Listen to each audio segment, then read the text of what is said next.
Magandang araw mga bata! Nais ko kayong isama sa isang napakagandang kwento tungkol sa isang napakaliit, ngunit napaka-espesyal na batang babae. Sa isang tahimik na nayon, may isang mabait na babae na matagal nang nagnanais magkaroon ng anak. Kaya't pumunta siya sa isang matandang mangkukulam at binigyan ng mahiwagang buto ng bulaklak. Nang itanim niya ito sa kanyang hardin, lumago ang isang napakagandang bulaklak. At nang ito'y bumuka, lumabas ang isang napakaliit na batang babae. Siya si Thumbelina, kasing liit lamang ng hinlalaki. Lumaki si Thumbelina sa pagmamahal ng kanyang ina.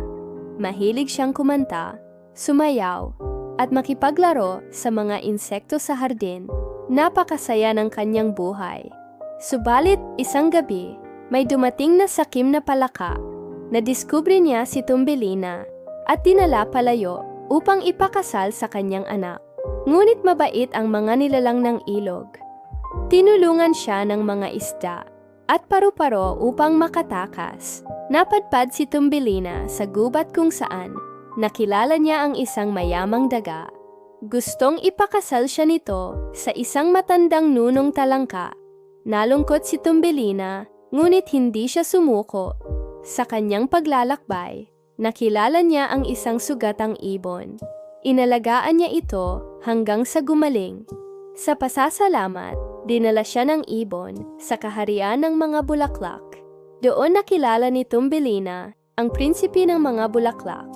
Nagmahalan sila at sa wakas, natagpuan ni Thumbelina ang lugar na tunay na para sa kanya. Masaya silang nagdiwang at namuhay ng mapayapa.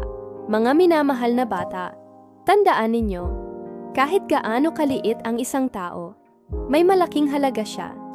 Ang tunay na tahanan ay ang lugar kung saan may pagmamahal at pagtanggap. Salamat sa pakikinig mga bata.